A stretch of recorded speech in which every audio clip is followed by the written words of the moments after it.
Olá, seja bem-vindo ao nosso canal oficial do YouTube. Eu sou o pastor Márcio Rocha, pastor da Comunidade Evangélica da Zona Norte, e temos o prazer e a alegria de receber você.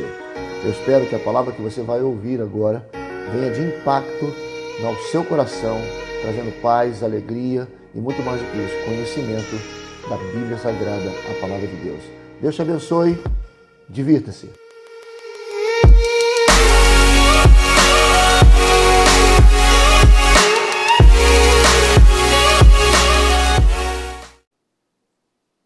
É uma alegria muito grande poder estar com vocês nesse dia tão especial que o nosso Deus separou para nós, para pensarmos juntos num tema que para mim é muito importante, um tema muito caro, um tema muito especial.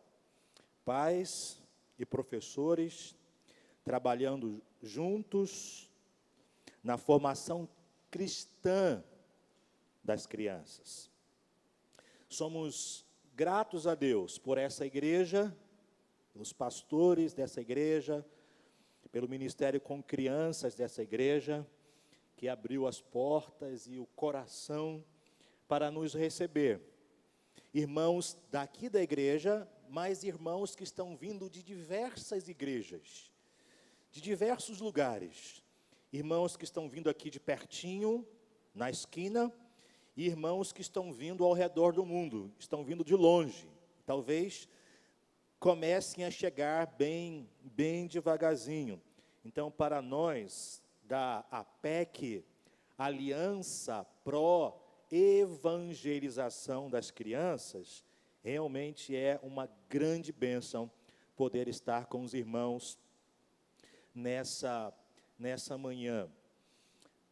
Quem aqui ouviu pela primeira vez esse nome APEC? Só para eu identificar assim. Sim. Deixa eu falar em 3 minutos o que é a APEC. A APEC é uma organização missionária internacional que serve a Deus há 80 anos. Que está presente em quase todos os países do mundo. E o propósito dessa organização missionária é servir a igreja, é cooperar com a igreja na evangelização, no discipulado, na integração das crianças em uma igreja evangélica, para que as crianças salvas pela graça de Deus possam crescer no conhecimento dele. E os desafios de trabalhar com as crianças é muito grande. As oportunidades são muito grandes. E aí, nós pensamos nesse ciclo de palestras que já realizamos há 4 anos, cada ano num local diferente. Justamente para pensarmos juntos nas 2 instituições que Deus levantou para a bênção das crianças, a família e a igreja. São 2 instituições criadas por Deus, projetadas por Deus, para que as crianças possam conhecê-lo. Por isso que queremos, nessa manhã inteira e um pedacinho da tarde, pensarmos como podemos trabalhar juntos, famílias e igrejas, de mão dadas, trabalhando em favor da formação das crianças. Por onde tenho andado, tanto no Brasil quanto fora, eu tenho dito que não dá para trabalharmos com as crianças sem unirmos essas 2 grandes forças projetadas por Deus. A família e as crianças. E há uma tela que vai aparecer, agora, Mateus vai projetar para nós, de uma brincadeira que nós fazíamos quando éramos crianças. Quem já brincou disso aqui? Cabo de guerra. As crianças hoje não brincam mais disso, na verdade. Nós realizamos um projeto, eu e minha esposa, há mais ou menos 10 anos atrás, um projeto de evangelismo e discipulado de crianças de uma comunidade muito carente. E a porta que a gente utilizou para captar a atenção das crianças era trazer as brincadeiras da nossa infância, que as crianças nunca tinham brincado. E uma delas foi o cabo de guerra. E chegamos lá, encontramos uma corda meio velha, com um morador que nos emprestou. E aí eu dividi o grupo de crianças no meio, Renata ficou de um lado, eu do outro, e a gente começou a puxar a corda, e as crianças rindo, se divertindo com uma corda velha puxando. E o que eles acharam mais engraçado foi quando a corda arrebentou, e nós caímos de um lado, e o outro grupo caiu do outro lado. Essa brincadeira mostra 2 times competindo para um vencer. E às vezes eu tenho a impressão que em alguns lugares é exatamente essa imagem que ilustra o trabalho com as crianças. As famílias puxando de um lado e a igreja puxando do outro lado. Ou, às vezes, a família soltando a corda e deixando a igreja puxar sozinha. Porque a tarefa de ensinar as crianças sobre Deus foi delegada à igreja, transferida para a igreja, e eu, pai e mãe, descanso porque tenho uma igreja bem organizada, com um departamento bem estruturado, que vai fazer tudo pelos meus filhos. Mas não é assim o projeto de Deus.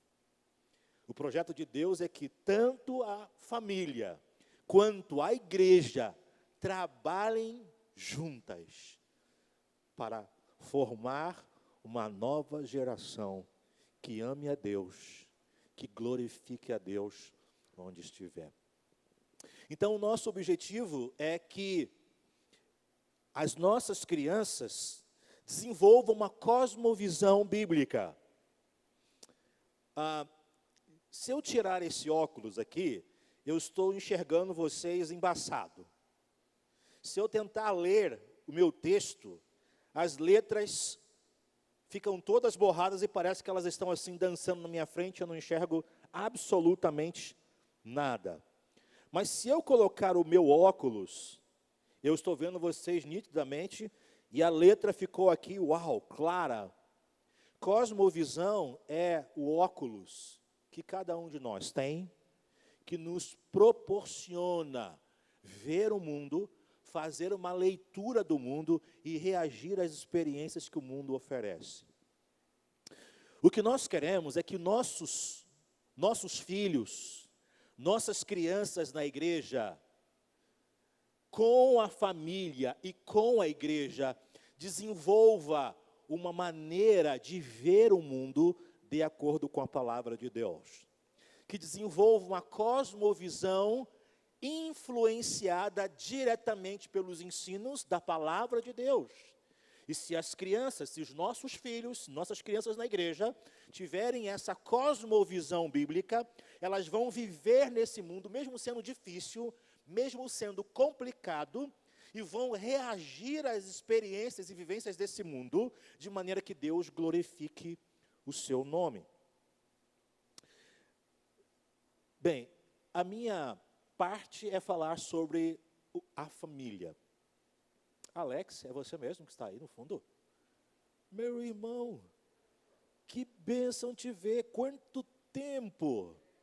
Você veio de longe, não veio, Alex? Berto, mas que bom te ver, rapaz, que saudade de você.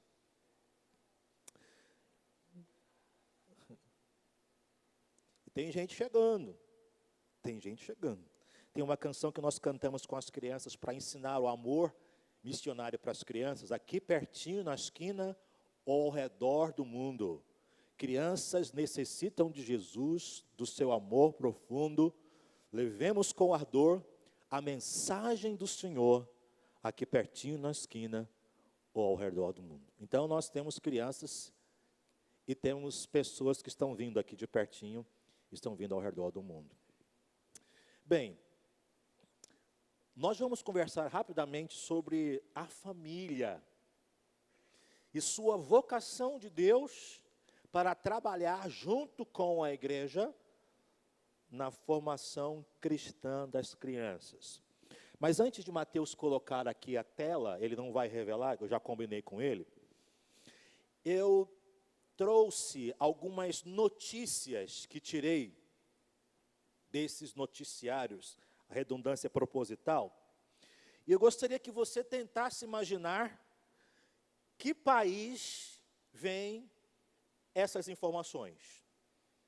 Tá bom? Tá preparado? Preparado? Bem, primeira é, briga de família deixa 69 irmãos mortos. Político famoso é encontrado com amante. Raquel, que bom te ver.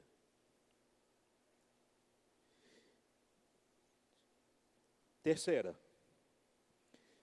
Vítima é morta e partida em 12 pedaços depois de ter sido violentada por uma gangue. Quarta. Moças são sequestradas de uma festa e forçadas a casar com desconhecido. Última, chega, só uma. Juíza diz que estradas não são mais seguras para viajantes. De que país você acha que eu estou lendo essas informações? Podem falar. Brasil, quem acha que é o Brasil? Levanta a mão. Bem, não é o Brasil. Mas pastor, parecia igualzinho. Sim, mas não é. Oriente Médio, Arábia, Colômbia, Índia, todos erraram. Eu estou lendo informações noticiadas sobre Israel na época dos juízes. Essas informações, esses fatos aconteceram no período dos juízes de Israel. Naquele período da morte de Josué e o início do período dos reis. Esses fatos, eu coloquei apenas 5, poderia citar outros, aconteceram exatamente nessa época. O livro de Juízes é um livro que mostra para nós um tempo sombrio que o povo de Deus viveu. Um tempo realmente terrível de trevas. Quando lemos o livro de Juízes, nós encontramos um padrão, uma forma que se repete por todo o livro e que mostra para nós esse ambiente terrível que o povo mergulhou. Você encontra uma estrutura nesse livro que você pode pensar em 4 palavras. Primeiro, afastamento, depois escravidão, depois arrependimento e depois livramento. Essas 4 palavras estruturam o livro de Juízes. O povo se afastava de Deus, Deus permitia que uma nação escravizasse o povo se arrependia dos seus maus caminhos, clamava a Deus, Deus levantava um juiz, um libertador, aquele juiz reunia o povo, lutava contra a nação opressora e se estabelecia um tempo de paz. Os anos passavam, o juiz morria e o povo voltava a cometer o afastamento de Deus. E aí Deus permitia que uma outra nação se levantasse, escravizasse o povo debaixo de sofrimento se arrependia e Deus levantava um outro juiz. Se você ler o livro de Juízes, você vai perceber essa forma repetitiva de altos e baixos, afastamento, sofrimento, arrependimento, livramento e depois afastamento. escravidão, arrependimento, livramento, constantemente. E há duas frases que se repetem mais nesse livro. A primeira frase é: os israelitas fizeram o que o Senhor reprovava. Essa frase se repete, justamente porque Deus está usando o homem que escreveu esse livro para mostrar para nós que nesse período a marca do seu povo era se afastar de Deus. E a outra frase que se repete constantemente é: naquela época não havia rei em Israel, cada um fazia o que lhe parecia certo. Por não haver uma liderança piedosa, cada um fazia aquilo que achava certo aos seus olhos. Não é bem diferente de hoje, não é verdade? Hoje nós encontramos pessoas que dizem que não precisam de ninguém para dizer para elas o que elas devem fazer. Elas não precisam de um Deus. Elas não precisam de uma Bíblia para dizer para elas como elas devem proceder. Elas acham que podem definir o que é certo e o que é errado para si. Elas podem fazer aquilo que acham que devem fazer, de acordo com a sua visão. É esse mundo que nossos filhos estão crescendo. Os nossos filhos estão crescendo num mundo em que eles são incentivados a não depender de um Deus que diga para ele, estabelecendo o que é certo e o que é errado. Eles são livres para dizer e fazer o que querem. Há uma palavra que é muito usada, chamada autonomia. Uma palavra muito usada. Mas quando a gente olha a etimologia da palavra, a gente percebe que a autonomia ela é formada de duas outras palavras. Auto, de si mesmo, para si mesmo, e nomos, lei. Autonomia, etimologicamente, significa eu sou lei ou eu estabeleço as leis para mim mesmo. Foi exatamente o que Satanás tentou no Éden. Se os homens se tornariam como Deus, lembram-se? Deus sabe que se vocês comerem, vocês vão se tornar como Ele. Então, se você será como Deus, você não precisa de um Deus sobre você para dizer para você estabelecer o que é certo e o que é errado.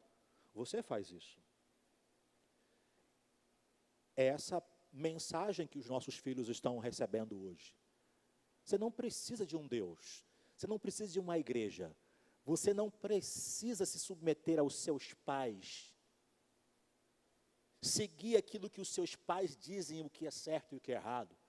Você é livre para dizer e definir o que é certo e o que é errado. Nossos filhos estão crescendo num mundo desse jeito. Muito parecido com o mundo de Juízes. Cada um fazia aquilo que era certo aos seus olhos. Então, realmente, o livro de Juízes é um livro de trevas. E quando eu leio esse livro, eu fico me perguntando, o que foi que aconteceu para que o povo de Deus mergulhasse em terrível escuridão? O que aconteceu com esse povo para que eles realmente se afastassem de Deus e mergulhassem nessas trevas? Eu quero convidar então você a abrir a sua Bíblia comigo, pode ser no papel, no telefone, no seu dispositivo. Juízes capítulo 2. Eu quero ler com você a explicação para esse tempo terrível de escuridão, de tragédias, mas também de Deus agindo de maneira misericordiosa e graciosa com o seu povo, apesar da desobediência deles. Todos aí estão com a Bíblia? Quem não trouxe Bíblia, não precisa levantar a mão. Mas quando você pensar em qualquer coisa que fizermos, a primeira coisa que você precisa fazer é separar a sua Bíblia. Não pode esquecer.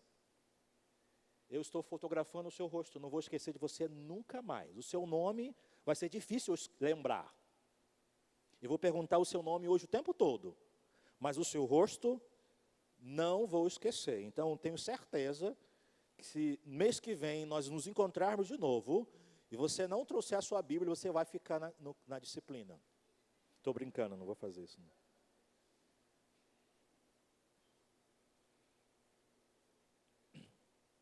Eu quero pensar com você num texto de Juízes 2, que vai mostrar para a gente por que essa tragédia aconteceu. E ele vai dizer para nós um retrato de duas gerações. O texto de Juízes 2:6 começa assim. Depois que Josué despediu o povo, os israelitas saíram para ocupar a terra, cada um para a sua herança. O povo cultuou o Senhor durante toda a vida de Josué e dos anciãos que sobreviveram a ele e que haviam visto os grandes feitos que o Senhor havia realizado em favor de Israel. Então Josué, filho de Num, servo do Senhor, morreu com a idade de 110 anos. E o sepultaram no território da sua herança em Timnat-Heres, na região montanhosa de Efraim, ao norte do Monte Gaás. Depois que toda aquela geração foi reunida a seus pais, perceba que até o versículo 10, ele está descrevendo a geração de Josué. Veja que agora, na metade do versículo 10, ele vai descrever a próxima geração. Surgiu outra geração que não conhecia o Senhor, nem o que ele havia feito por Israel. Por conta disso, os israelitas fizeram o que era mal aos olhos do Senhor e cultuaram os Baalins, abandonaram o Senhor, Deus de seus pais, que os havia tirado da terra do Egito, seguiram os deuses dos povos ao redor e o adoraram. Assim provocaram a ira do Senhor, abandonando-o e cultuando a Baal e Astarotes. Pai, nós te damos graças porque estamos mais uma vez diante da tua santa palavra. Graças te damos pela tua palavra bendita, Senhor. E suplicamos que teu Espírito Santo possa iluminar os olhos do nosso coração, de maneira que entendamos a tua palavra e com a tua sabedoria apliquemos a nossa família diante da responsabilidade de formarmos com a igreja uma geração que tema e que glorifique o Senhor. Muito obrigado, em nome de Jesus. Amém. Os primeiros versículos descrevem para nós a geração de Josué. Essa foi aquela geração, lembram-se que Deus prometeu dar a Israel uma terra abençoada, uma terra que manava leite e mel. Lembram-se disso? Lembram-se que antes de entrar na terra, Moisés mandou 12 homens olharem a terra, espiarem a terra, levantarem as informações sobre a terra. E num espaço de tempo, esses 12 homens assim fizeram. E depois voltaram e prestaram relatório a Moisés. Lembram-se que esses 12 homens foram divididos em 2 grupos. 10 deles constataram que a terra realmente era muito boa. Era realmente maravilhosa. Mas focaram nos gigantes, nas grandes cidades, na força do povo que eles deveriam combater, ao invés de focar em Deus e na promessa de Deus. Lembra-se disso? 2 deles, Josué e Caleb, disseram, não, vamos levantar, eia, o Senhor vai nos dar, o Senhor é fiel para cumprir a sua promessa. Mas você lembra que o povo não deu ouvidos a Josué e a Caleb e a Moisés.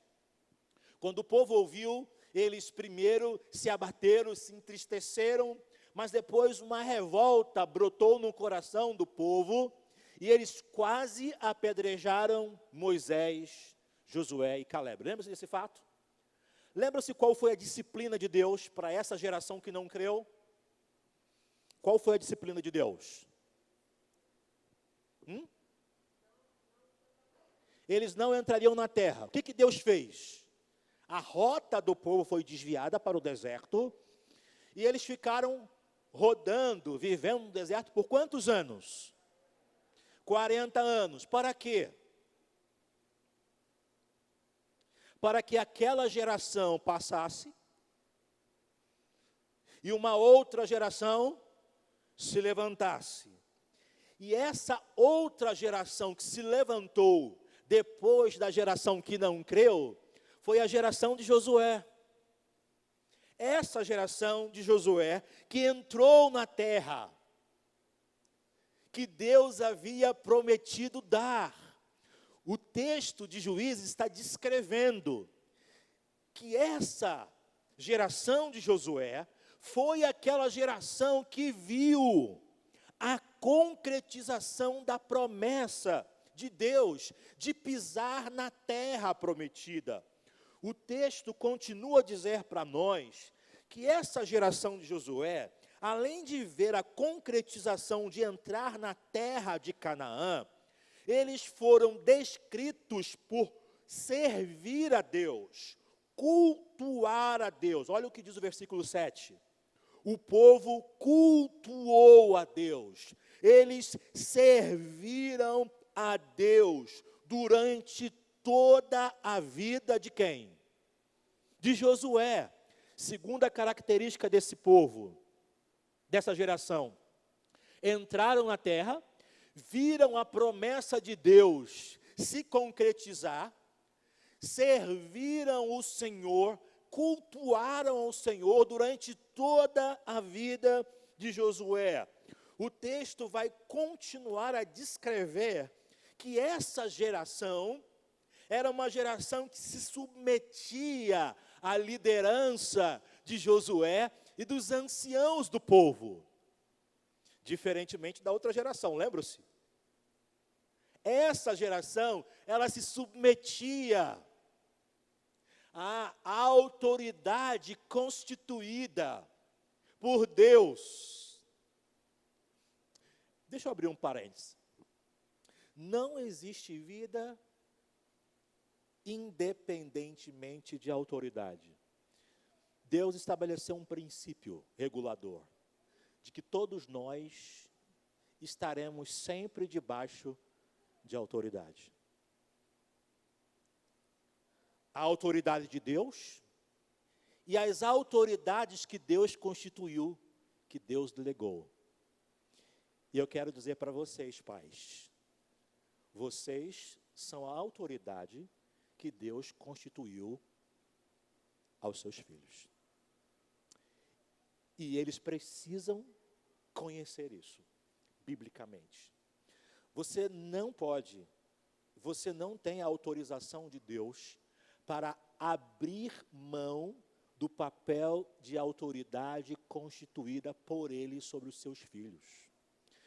A autoridade que estou dizendo não é autoritarismo, mas a autoridade servidora amorosa que Deus estabelece para conduzir os nossos filhos a conhecer quem Deus é e assim glorificá-lo. Mas hoje nós estamos vivendo uma ditadura inversa, a ditadura das crianças. As crianças comandando os pais, dizendo aos pais o que os pais devem fazer. A marca da obediência bíblica que Deus exige de nós e dos nossos filhos, podemos resumir em 3 palavras: obediência imediata,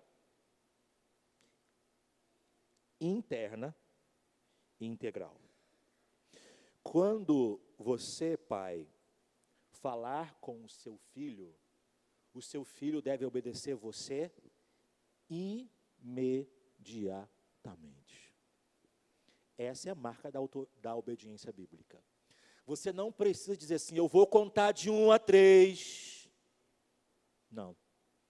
Se ele espera você contar de 1 a 50 para obedecer você, ele não está obedecendo você, conforme a Bíblia diz. Imediata, interna. Lembra-se daquela garotinha que recebeu a ordem do pai? Sente. Ela disse, eu vou sentar, mas o meu coração está em pé. Não. O filho deve obedecer ao pai com o coração disposto a obedecer. Ele não precisa saber por quê. Ele só precisa obedecer. Mas pai, por que eu tenho que varrer o quintal? Não, você só tem que obedecer. Mas a geração hoje é a geração do porquê, né? Eles querem saber porquê de tudo. Mas por que eu tenho que lavar a louça hoje? Você não precisa saber por que tem que lavar. Você precisa obedecer.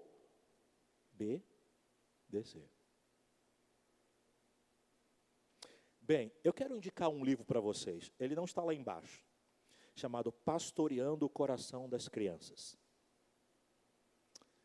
Leia esse livro, ele vai te ajudar muito a compreender. Pastoreando o Coração da Criança, do pastor Ted Tripp. Se você colocar esse nome no YouTube, você vê as palestras que ele deu sobre esse tema no Brasil, na Editora Fiel. Bem, deixa eu fechando parênteses da obediência, porque esse é um capítulo quando nós falamos sobre o treinamento, sobre criação de filhos, segundo a palavra de Deus. Então, deixa eu fechar. Então, eles viram a concretização da promessa de Deus de entrar em Canaã, prestaram culto ao Senhor, foram submissos à liderança de Josué e dos anciãos, e por último, eles ouviram e viram os grandes feitos do Senhor em favor de Israel.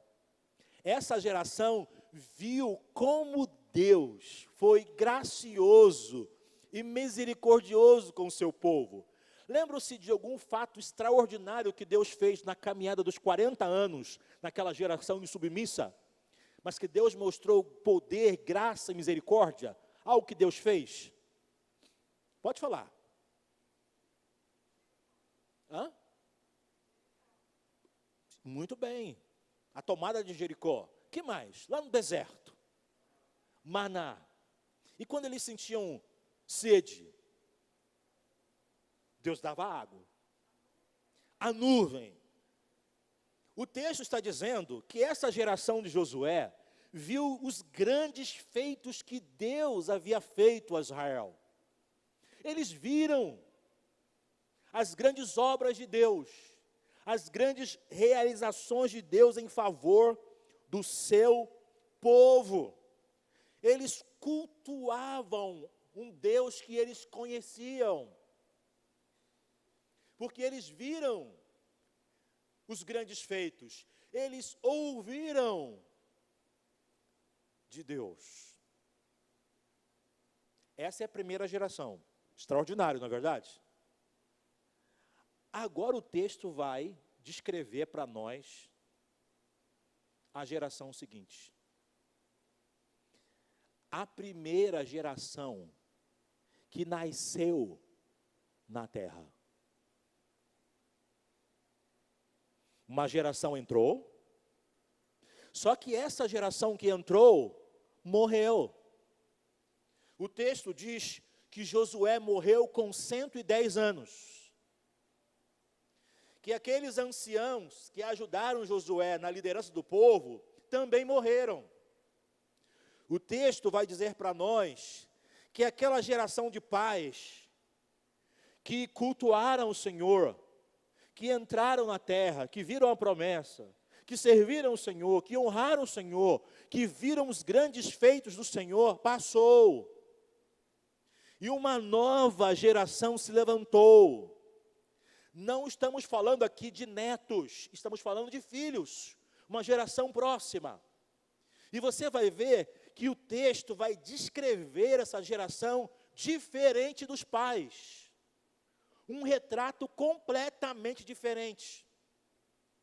Imagine então que a primeira geração somos nós, o texto descrevendo.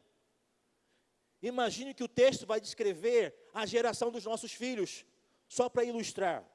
Primeira característica da primeira geração nascida na terra da promessa. Eles não conheciam o Senhor. Não sabiam quem Deus era. Não desenvolveram relacionamento com o Senhor. Mas os pais foram descritos por conhecer a Deus. E os filhos descritos por não conhecerem a Deus. Não são netos, nem bisnetos, são filhos. Não conheciam o Senhor.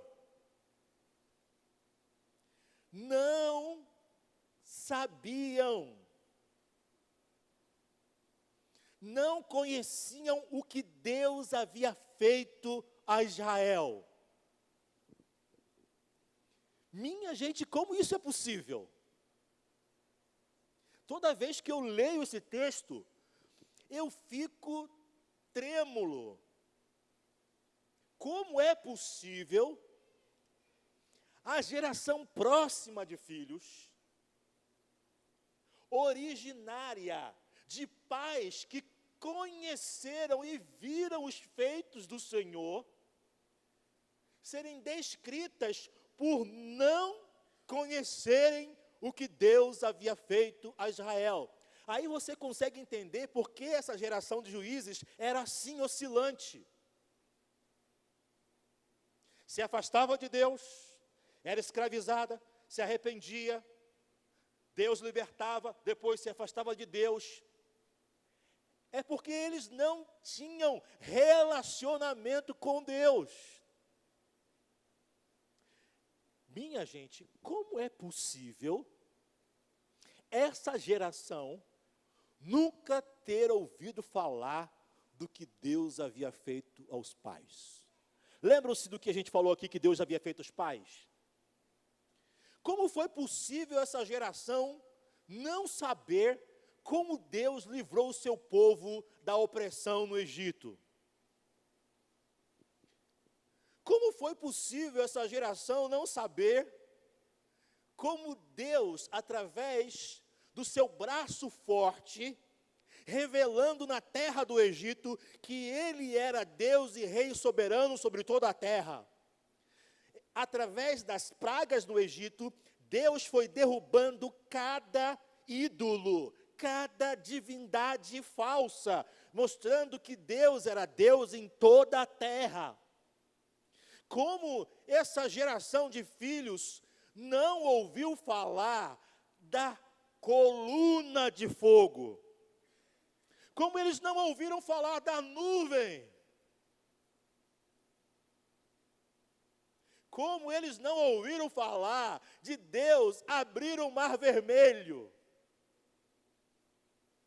Como foi que eles não ouviram falar do que Deus fez com reis que se achavam poderosos, nações que se achavam poderosas? Como eles não ouviram falar do milagre de Deus derrubando as poderosas muralhas de Jericó? Como eles não ouviram falar de Deus suprindo misericordiosamente o seu povo, com o maná que descia do céu, com as codornizes, com água, Deus sendo extremamente misericordioso e paciente? Como eles não ouviram falar?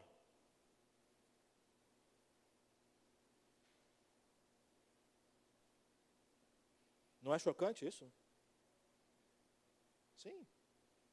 E o texto vai dizer que o resultado disso foi: eles abandonaram o Senhor. Eles passaram a adorar os deuses falsos das nações ao seu redor. Eles fizeram o que o Senhor reprovava, prestaram cultos aos Baalins, manifestações locais de adoração ao Deus Baal. Minha gente, os filhos de uma geração piedosa dão as costas para o Deus único e poderoso e passam a adorar a divindades que não existiam. O texto vai dizer que eles abandonam o Senhor, o Deus dos seus pais. Seguiram e adorando a falsos deuses. Baal era um deus cananeu, adorado por várias nações. Acreditava-se que Baal tinha o poder da fertilidade da terra. Era Baal que concedia a chuva para cair sobre a terra e fazer o seu povo prosperar. Lembra-se que Elias, quando o povo estava debaixo da tutela de Baal, tudo bem, se é Baal que faz a chuva cair, então vai ficar 3 anos sem chover. O que aconteceu? Não choveu. Se Baal era poderoso, e se Baal controlava as forças da natureza, não seria difícil para Baal mandar fogo do céu cair, seria? Mas ele não fez, porque não é Deus. Mas imagina, você consegue imaginar o seu filho chegando para você e dizendo assim: eu não quero absolutamente nenhum compromisso com o seu Deus. Eu não consigo imaginar o meu filho fazendo isso. Eu quero adorar outros deuses, seguir outros caminhos. E abrindo um parênteses, irmãos, idolatria é muito mais do que se ajoelhar diante de uma imagem. O profeta Ezequiel fala, e Jeremias também fala, que o ser humano, ele constrói ídolos no seu coração. A idolatria começa dentro do coração. Um ídolo é qualquer coisa ou pessoa que você deposita seu amor, sua adoração, sua confiança e sua felicidade. Os nossos filhos foram criados para adorar a Deus. Se eles não se curvarem em adoração a Deus, eles adorarão outros ídolos. Não existe neutralidade. O coração do homem não é neutro. Ou ele adora a Deus, ou ele adora os ídolos. Esses filhos decidiram adorar um Deus que não existia. O texto vai dizer que eles também adoraram a Astarotes, chamada por alguns povos como Rainha do Céu. Também acreditava-se que ela era a deusa da fertilidade, e ela que dava a bênção para que as mulheres gerassem filhos. E o culto a Astarotes era misturado com podridão sexual, promiscuidade. Você consegue imaginar isso? Os filhos dessa geração que entrou na terra, adorando uma divindade que cobrava corrupção sexual dos seus adoradores. Eles provocaram a ira de Deus, porque eles abandonaram o Senhor. Mas Deus, ele não abandonou o seu povo. E Deus usou várias situações para fazer aquela geração se voltar para Ele.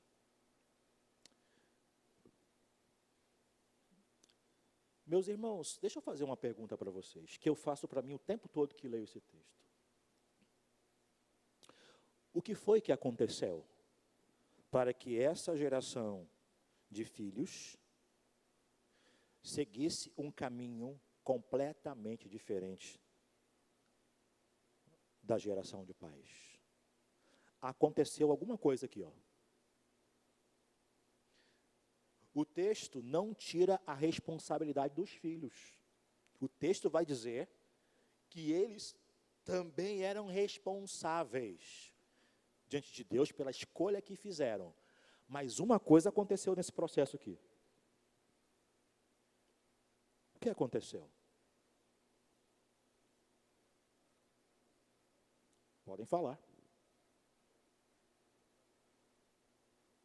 O que aconteceu? Bem, Deuteronômio capítulo 6 vai descrever uma das principais orações de Israel. Ouve, Israel, o Senhor vosso Deus é o único Senhor. Amarás o Senhor teu Deus de todo o teu coração, com todo o teu entendimento, com todas as suas forças. Estas palavras que hoje te ordeno estarão no teu coração. Quem ouviu essa palavra foi a geração dos pais.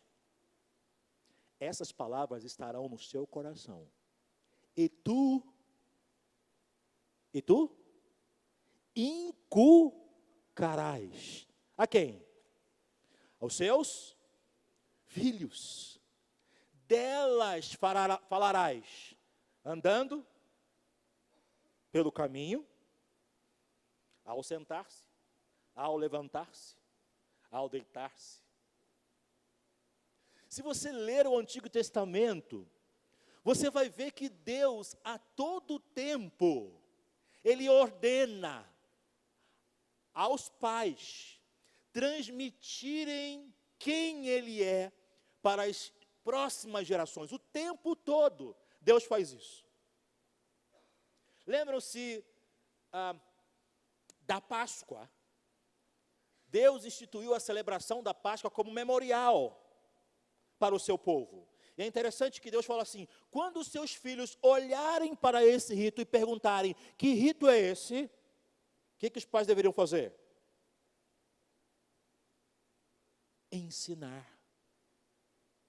Salmo 78 vai falar exatamente disso. Então, Deus ordenou o seu povo que cada geração transmitisse para outra geração quem era Ele. O temor do Senhor, o amor a Deus, a singularidade do Senhor.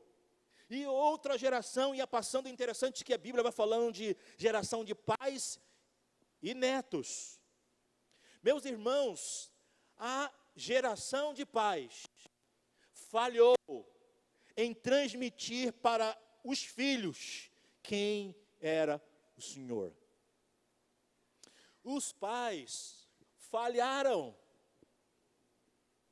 em fazer aquilo que Deus havia ordenado, ensinar os filhos, inculcar a palavra de Deus nos filhos, não é algo que nós podemos aceitar ou não aceitar.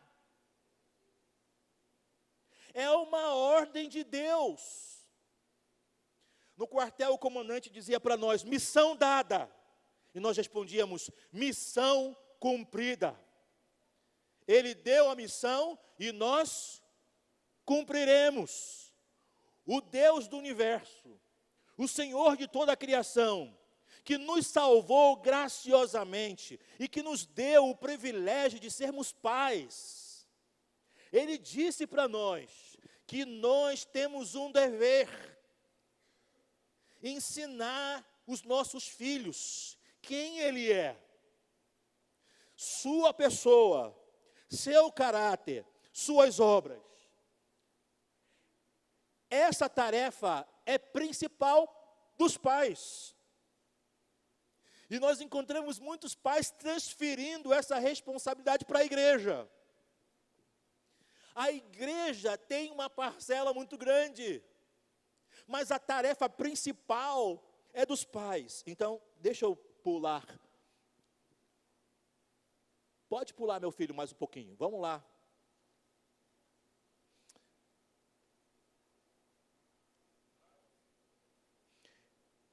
Como pais, lá na primeira aplicação, filhão. Como pais, nosso principal ministério é conduzir nossos filhos ao conhecimento de Deus. Eu quero indicar esse livro. Esse livro me ensinou muito a pensar biblicamente na criação de filhos. Eu estou escrevendo um trabalho chamado Criando Filhos para a Glória de Deus. Esse livro aqui me ensinou muito. Você pode ler comigo essa primeira aplicação lá da página não, perdão, da letrinha amarela? Vamos comigo? Como pais, nosso principal ministério é conduzir nossos filhos ao conhecimento de Deus. O objetivo supremo que você deve buscar para seus filhos é o mesmo que o apóstolo Paulo tinha para os filhos dele na fé. Que fossem conformados, gradativamente transformados à imagem de Jesus. Gálatas capítulo 4, versículo 19, diz assim: meus filhos, por quem de novo sofro as dores de parto, até ser Cristo formado em vós. Essa é a nossa principal missão em relação aos nossos filhos. É claro que temos diversas preocupações e desejos para eles. Mas o que Deus está dizendo para nós é que o nosso principal labor, sem negligenciar os outros, sem abandonar os outros, é trabalhar arduamente, incessantemente, até Cristo ser formado em nossos filhos. Eles foram criados para espelhar, para refletir a Deus. O pecado afetou o ser humano e corrompeu isso. E Cristo tem todo o poder de fazer com que nossos filhos novamente reflitam a glória de Deus. Isso acontece à medida que Cristo é formado neles.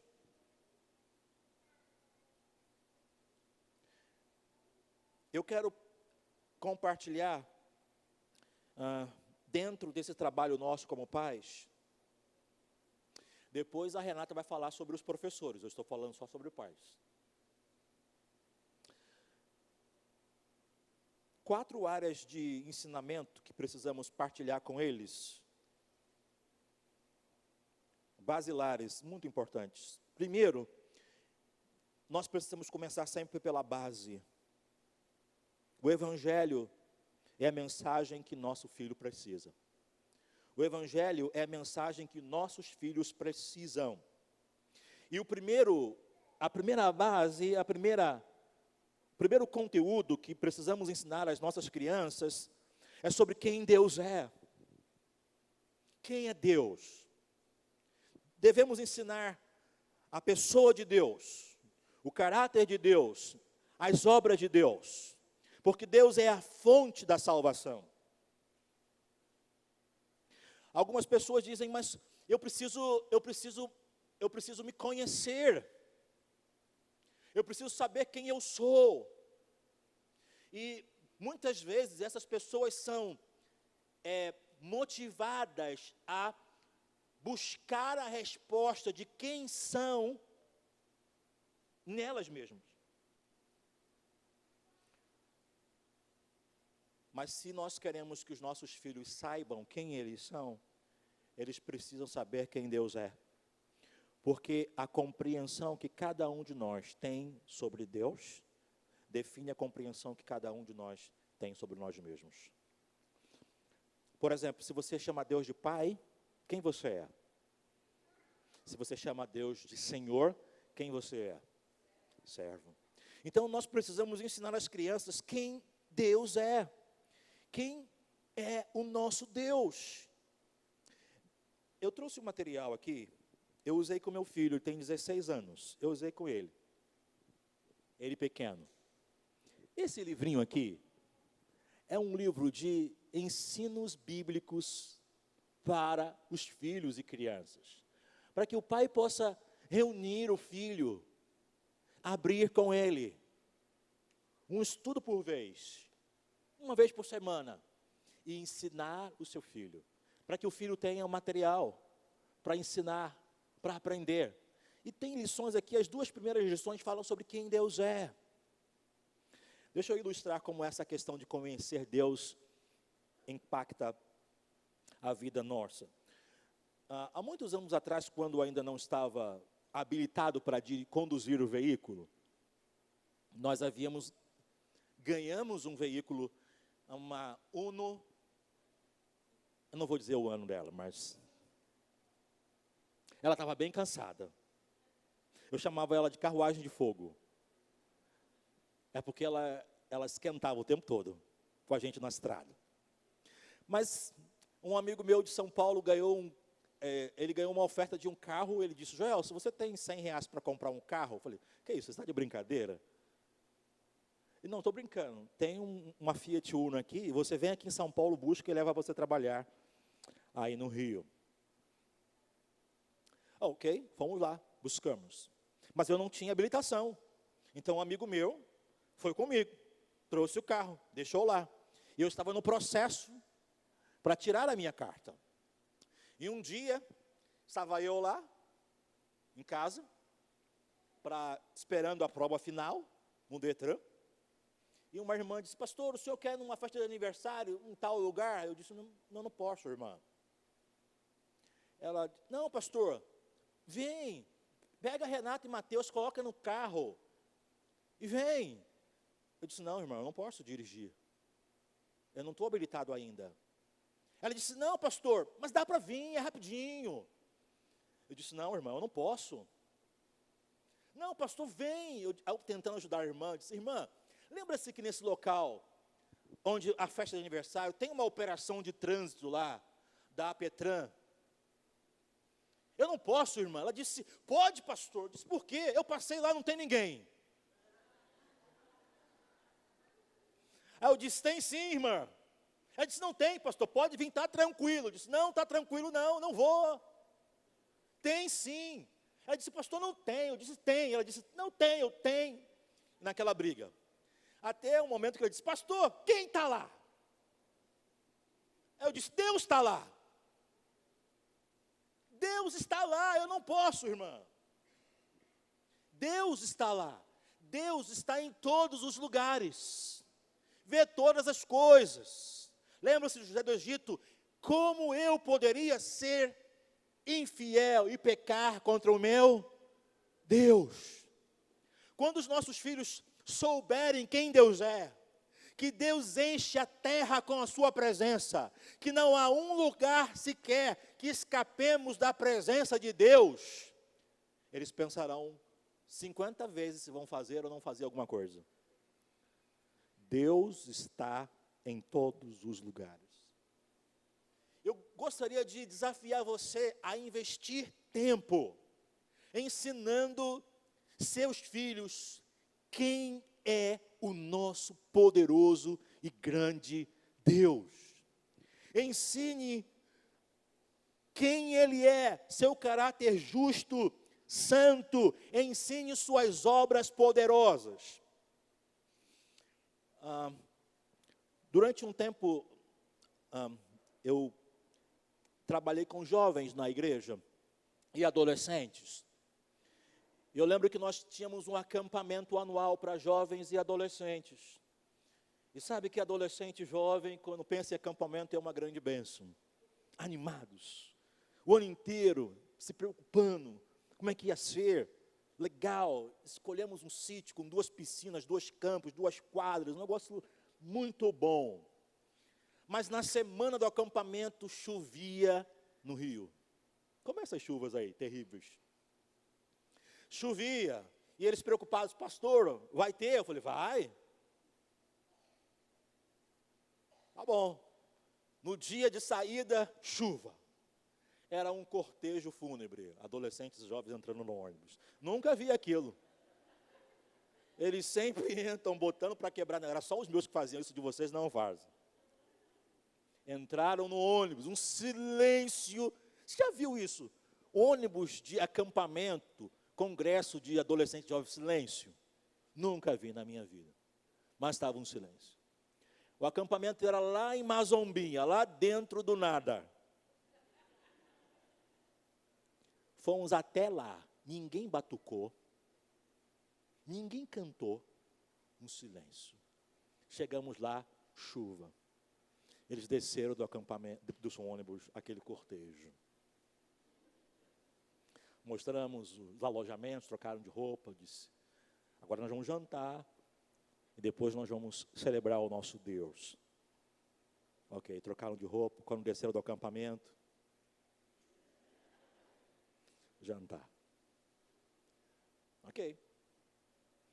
Falei, olha, vocês podem se divertir, brincar mais um pouco, depois do culto. Foram dormir. Primeira noite, dormir? Minha gente, eu não durmo em acampamento na primeira noite, porque eles não dormem, eu não durmo. No segundo dia, eles lá acordaram. O que estava acontecendo no local? Era um vale, chuva. Desceram para o café. Tomaram café. Eu disse, agora vamos para o culto. Foram para o culto.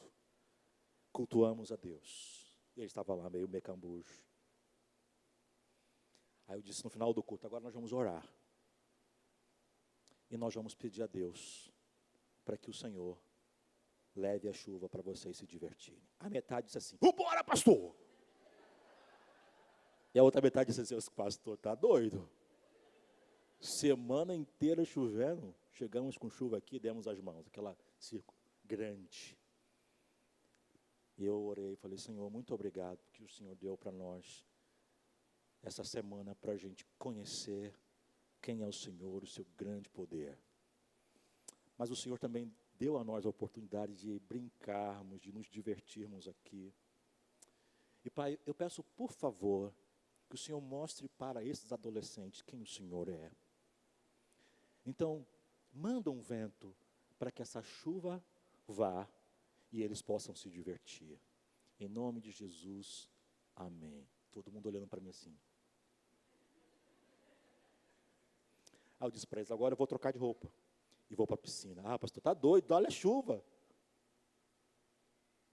Está frio. Então, ok, fui lá, só eu, gente. Troquei de roupa, botei a bermuda, alguns riram de mim, né? Nunca me viram de bermuda, né? Fui correndo lá na piscina e pum, mergulhei sozinho, dizer, vem, não, olha. Isso mesmo, não olha. Meus irmãos, 5 minutos depois, começou a ventar no vale. Começou a ventar. E aquela chuva foi sendo levada. Quando eles viram aquilo, correram todo mundo para o alojamento, trocaram de roupa, pularam na piscina e ficaram se divertindo. Deixa eu resumir a história. Toda vez que tinha culto, chovia. Toda vez que eles iam para o lazer, a chuva ia embora. No final eles disseram, pastor, até me bronzeei. Sabe, os nossos filhos precisam saber quem é o nosso Deus. Gaste tempo fazendo isso. Gaste tempo ensinando para os seus filhos os grandes feitos do Senhor. Isso que o povo falhou. Gaste tempo ensinando os seus filhos sobre a necessidade que eles têm de um Salvador. Deixa eu fazer uma colocação que talvez você, pai, não goste muito. Mas o seu filho não nasce perfeito, não. Ele não nasce santo, sem pecado. Nossos filhos herdam uma natureza pecaminosa. E essa natureza pecaminosa vai pular cedo, através de ações pecaminosas. Eles já nascem pecadores, todos eles precisam de um Salvador. Pecado é tudo o que fazemos contra Deus. É a desobediência à lei de Deus. Nossos filhos nascem com essa natureza. E essa natureza vai se manifestar em atos. Lembra-se de Davi falando no Salmo 51? Em pecado fui concebido. Lembra-se de Romanos capítulo 3, versículo 23? Todos são pecadores. E se você não entender que seu filho nasce nessa condição, você não entende qual é a sua maior necessidade.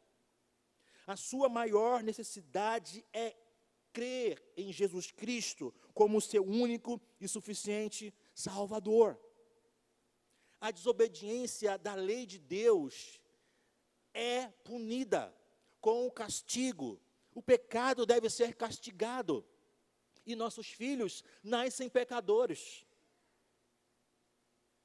Nascem separados de Deus. Eu estava numa montanha gelada, lá no Equador, trabalhando com crianças. Deus me colocou no meio do nada, na frente de um vulcão chamado Chimborazo. Não tinha chuveiro elétrico. Eu fiquei 2 dias sem tomar banho, gente. Você me perdoa. Primeiro que eu não sabia onde era o banheiro. Naquele frio, estava cheiroso, limpinho. Terrível. Nunca vi um frio como aquele. Eu pensei que Equador era tudo quente, mas não era. Deus me colocou no lugar mais frio, mais inóspito, no meio de uma comunidade indígena. Não tinha absolutamente nada. Não tinha água encanada, não tinha banheiro, não tinha chuveirinho quentinho, não tinha absolutamente nada. Mas tinham muitas crianças lá que precisavam de Jesus. E eu lembro que estava falando com as crianças sobre o problema do pecado. E elas todas vestidas com a sua roupinha, seu chapéuzinho, seu poncho, as bochechas assim queimadas pelo frio.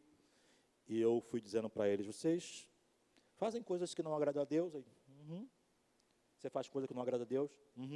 Aí tinha um pequenininho assim, Jefferson. Você faz coisas que não agradam a Deus? Ah, você não faz? Nunca fez nada que desagrada a Deus? Ah, então você não é pecador? Tá bom.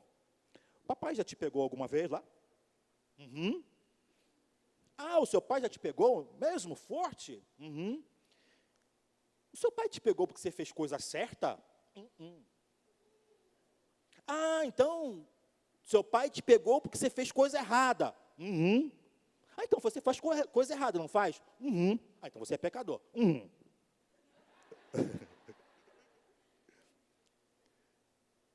As crianças precisam saber. Eu não sei se vai dar tempo, eu queria fazer uma atividade com vocês. Mas eu preciso de 10 pessoas corajosas. Só o Ítalo que não vai ver, porque me viu fazendo lá em São Paulo. Bem.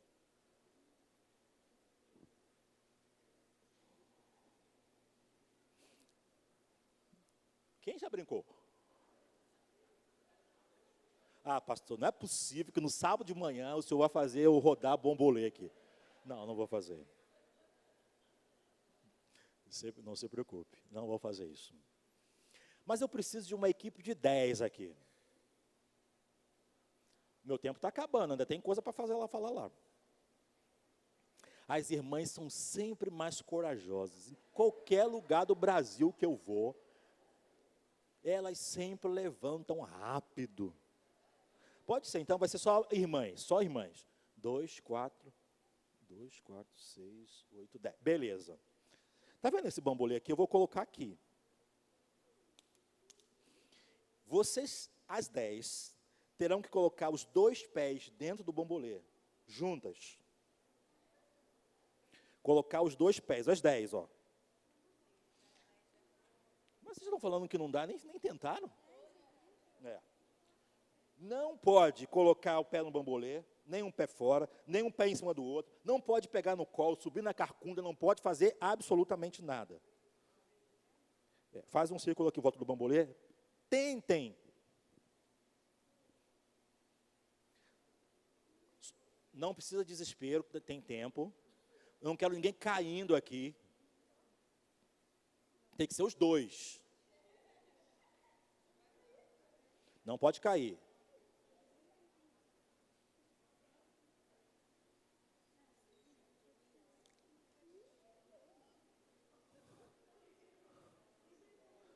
Contagem regressiva, 10 para baixo. Vamos lá comigo, todo mundo junto. 10, 9, 8, 7, 6, 5, 4, 3, 2, 1. Elas estão armando um negócio aqui, né? Cada um bota um pezinho de cada vez. Não, a ordem foi, todas têm que colocar o pé juntas dentro do bambolê, não foi? Então é todo mundo junto, não é isso? Todo mundo tem que entrar aqui dentro. É possível? Não? É o quê? Impossível. Agora tenta 5. Só 5.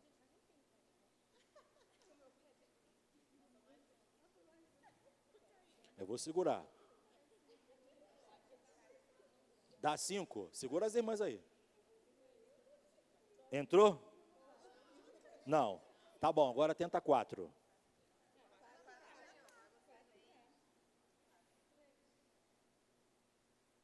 Muito bem. Palmas para as irmãs, as 4. Pode sentar, obrigado. Bem, nós temos um problema muito sério. Era possível as 10 entrarem aqui? Não, impossível. Era impossível as 10 entrarem aqui. Mas qual foi a ordem? Que as 10 entrassem. É possível os nossos filhos obedecerem todos os mandamentos de Deus? Todos? É possível isso? Bem, o homem afetado pelo pecado, a Bíblia diz que ele não consegue obedecer todos os mandamentos de Deus. Porque se ele quebrar um, quebra todos. Mas o que eu fiz? Eu peguei as 10 e diminuí para? Foi possível 5 entrar? Não. E depois? 4. Quando a gente rebaixa as exigências do Evangelho, nós fazemos com que as crianças entendam que elas podem salvar a si mesmas sem precisar de um Salvador. Quando você não ensina para as crianças que elas são pecadoras e nascem assim, e que elas não conseguem salvar a si mesmo pelos seus próprios méritos, elas entendem que precisam de um Salvador. Mas quando você flexibiliza, quando você tira as exigências da palavra de Deus, você torna para ela algo que é impossível, possível para ela. E aí ela não entende que precisa de um Salvador. Jesus Cristo, ele cumpriu toda a lei de Deus. Ele obedeceu todos os mandamentos de Deus e fez aquilo que a gente não conseguia fazer por causa do pecado, para que a obediência e a justiça dele fosse colocada sobre nossa vida. Por isso que a Bíblia diz que aqueles que creem em Jesus Cristo como Salvador são justificados diante de Deus. Deus pega a injustiça do homem e coloca sobre Jesus, e pega a justiça de Cristo e coloca sobre o homem. É possível os nossos filhos obedecerem a Deus com aquelas 3 marcas? Imediata, interna, integral? É? Eles vão dizer assim: é impossível, mãe. É exatamente isso. Para que você entenda que você precisa de um Salvador para ajudar você a me obedecer, como a Bíblia assim diz.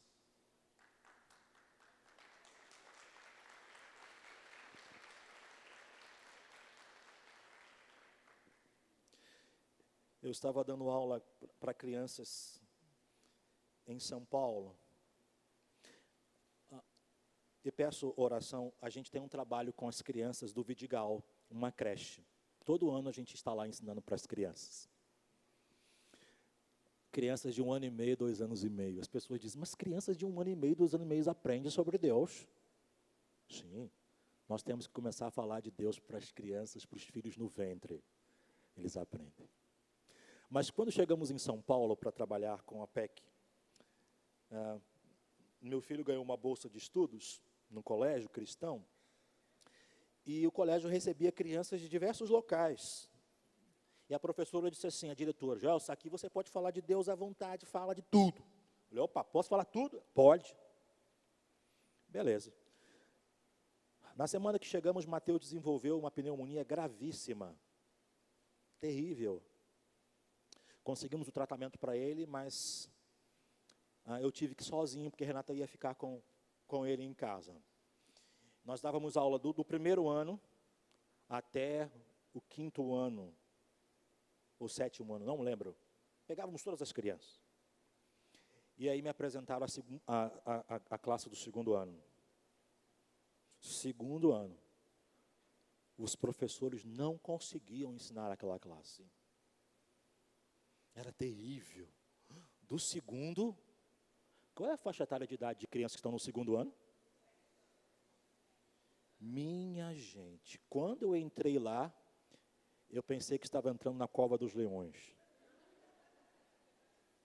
Tinha um chefão lá de nome Gabriel. Sempre tem nome de anjo, de profeta, discípulo. Não sei que mistério é esse, mas sempre tem. Era o chefão. Sentava atrás, comandava a tropa. Quando eu cheguei no primeiro dia, o professor disse: ô pastor, chegou? Estou indo. Eu falei: tá bem. Levei meu Bíblia, levei visual. Lá na livraria tem as histórias que a gente contava para as crianças. Tem lá. O bloco de cânticos. Minha gente, não foi fácil. Traumatizante. Saí daquela sala derrotado. Parecia que eu tinha apanhado na arena. Voltei para casa e disse para a Rerê: não dá não. Tem que ir comigo, as feras lá são bravas. Um tem que dar aula, outro tem que segurar atrás. Aí na semana seguinte, Mateus doente, Renata não pôde ir. Aí eu lembro que eu peguei o meu flanelógrafo, o meu bloco de cânticos e fui andando para a escola. Andando e chorando, aquele leva a preciosa semente, andando, chorando, voltará trazendo os seus molhos. Eu fui orando, falei: Senhor, por favor, o Senhor trouxe a gente lá do Rio de Janeiro para ensinar a Tua palavra sobre quem o Senhor é para essas crianças aqui. Senhor, tem misericórdia de mim, aquela turma lá é muito difícil. Me ajuda, Senhor. Me ajuda. Senhor, tem um chefão lá, Gabriel. Põe o Gabriel de fato do lado dele, segurando de um lado e o Miguel do outro. Senhor, me ajuda, Senhor. Por favor, tem misericórdia de mim. Cheguei na sala, era a primeira turma que a gente entrava. A professora disse: pastor, chegou? Opa, estou indo.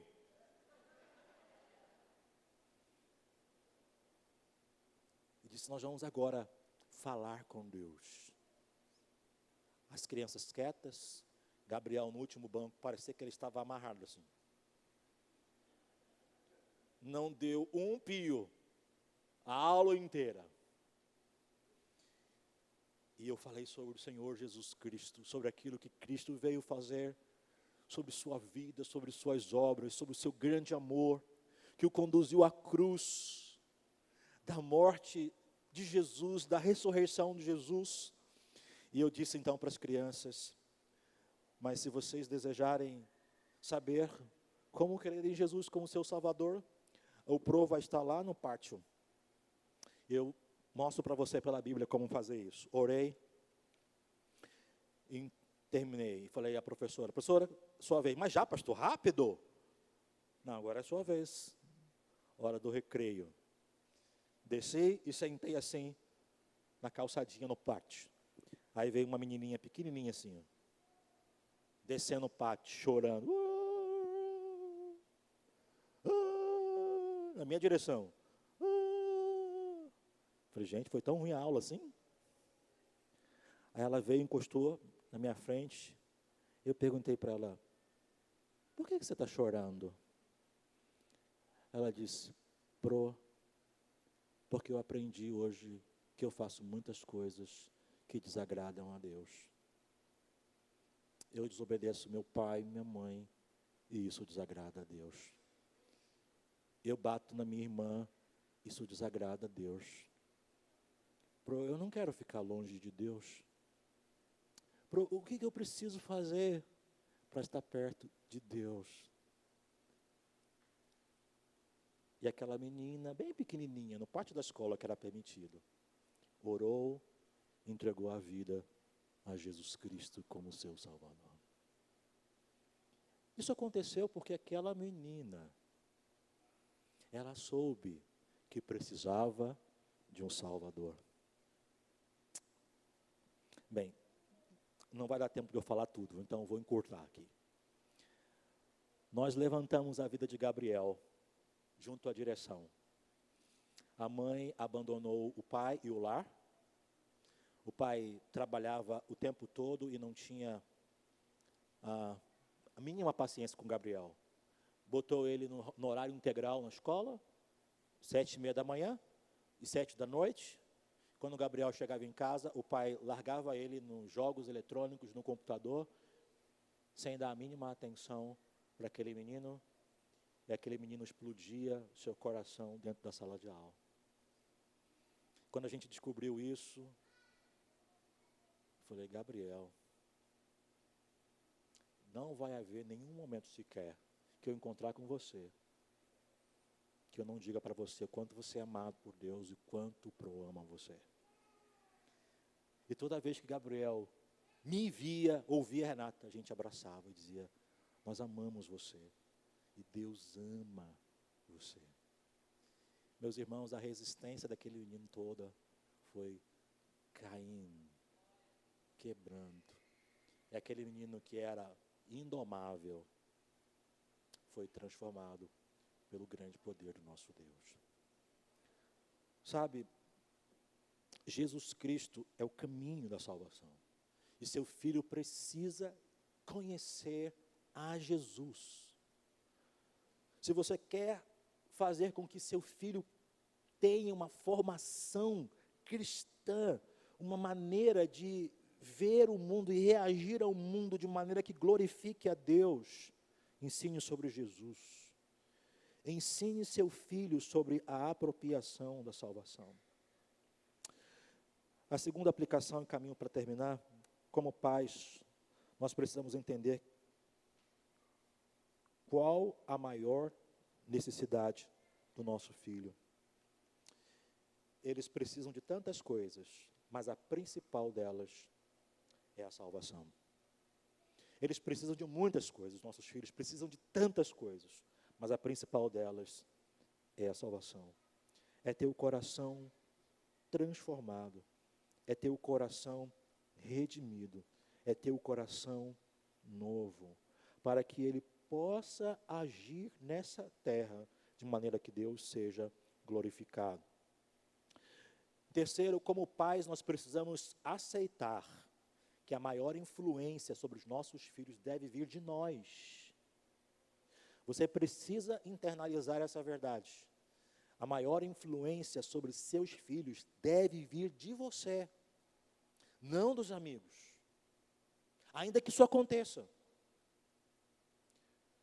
Não desse mundo que a gente vive, ainda que isso aconteça. John MacArthur lhe disse uma frase, eu coloquei, talvez esteja bem aqui. Sempre que as influências externas moldam o caráter de uma criança, mais do que seus pais, estes falham em cumprir seus deveres. A maior pessoa a influenciar seus filhos deve ser você. E não permita que outras influências influenciem ele mais do que você. Um país muito frio da Europa, o pai, naquela noite, ele queria beber, porque estava frio. Tem gente que bebe para esquentar e tem gente que bebe para esfriar. Sempre tem um motivo para isso. Mas o que ele fez com o filho? Eu não quero que meu filho saiba onde eu estou. Pegou o menino, botou para dormir, lá no quarto, esperou ele dormir. Quando o menino dormiu, o pai saiu na pontinha dos pés. Atravessou a rua, entrou no bar e começou a beber. Tempo depois, quem puxou o casaco dele? O filho. Ele olhou assustado, disse, menino, o que você está fazendo aqui? Como é que você chegou até aqui? E o menino disse, pai, foi fácil. Apenas segui suas pegadas na neve. Seus filhos estão seguindo suas pegadas.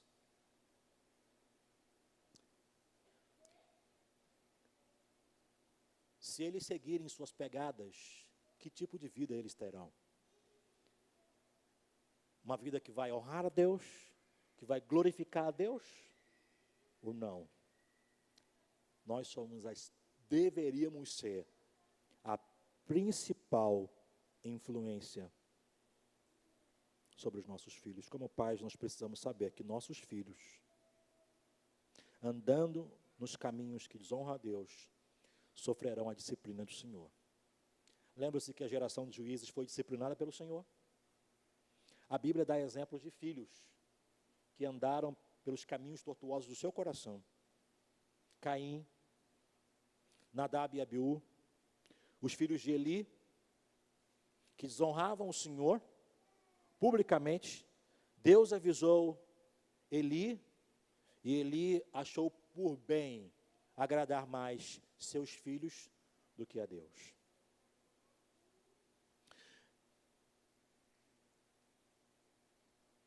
Se alguém inventasse uma máquina do tempo e nossos filhos, seus netos, entrassem nessa máquina do tempo e fôssemos levados juntos para daqui 15 anos ou 20 anos, e lá no futuro, daqui a 20 anos, eles já fossem jovens, qual seria a constatação que nós teríamos sobre a vida que eles levariam? Eles seguiriam a vida que você está seguindo honrando a Deus? Ou eles escolheriam andar pelos caminhos do seu coração, em caminhos que não vão honrar? Se alguém for escrever sobre a vida do seu filho e do meu filho daqui a 20 anos, como foi escrita a geração dos primeiros filhos na promessa, eles serão descritos por uma geração que teme a Deus ou desonra a Deus.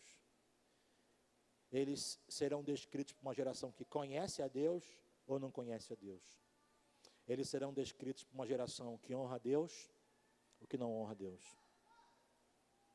Como será a história da geração dos nossos filhos? Uma geração fiel a Deus ou uma geração infiel? Termino dizendo uma coisa para vocês, meus irmãos. Eu louvo a Deus porque você, meu irmão em Cristo, homem, está aqui. Porque há um fenômeno também na igreja de achar que trabalho com crianças na igreja é só para as mulheres. E não é. Nossas crianças precisam de homens piedosos, tementes a Deus, ensinando a palavra de Deus a elas, em casa e também na igreja. Nossos meninos precisam do referencial do homem de Deus na frente dele, que é homem, mas que honra Deus. Nossas meninas precisam também da segurança, da figura do homem na classe. É provado que em classes de escola, vou colocar só na igreja, numa pesquisa, que quando a classe também tem a figura do homem, os problemas de disciplina são menores. Então, lembra-se, meu irmão, que a Bíblia diz lá em Efésios capítulo 6, que os filhos devem obedecer e honrar os pais. A palavra pai, nesse texto, significa pai e mãe. Mas depois, o mesmo versículo seguinte diz que os pais devem criar os filhos na disciplina e na admoestação do... A palavra pai aí é a palavra grega pateres. Não é a palavra que se refere a pai, a mãe, mas ao homem. Diante de Deus, nós homens fomos erguidos pelo Senhor como sacerdotes espirituais do lar. E cabe a você, meu irmão, liderar espiritualmente, amorosamente e de maneira servidora sua casa. Lembra-se de Abraão? Eu levantei você para ordenar os vossos filhos e ensinar os filhos no caminho do Senhor. Você, meu irmão, homem que está aqui nessa manhã comigo, Deus levantou você como sacerdote do seu lar. Você deve liderar espiritualmente a criação a administração e a formação. Minhas irmãs, vocês também têm que cooperar, têm que ajudar. Mas nós sempre que temos a oportunidade, sempre mencionamos esse ensinamento da Bíblia. Porque cabe a nós, homens, diante de Deus, assumir a nossa posição de liderança na instrução, na demonstração e no ensino da palavra de Deus. Eu oro para que a nossa geração de filhos, quando crescerem, sejam descritas por uma geração que conhecia o Senhor, que servia ao Senhor, que honrava o Senhor.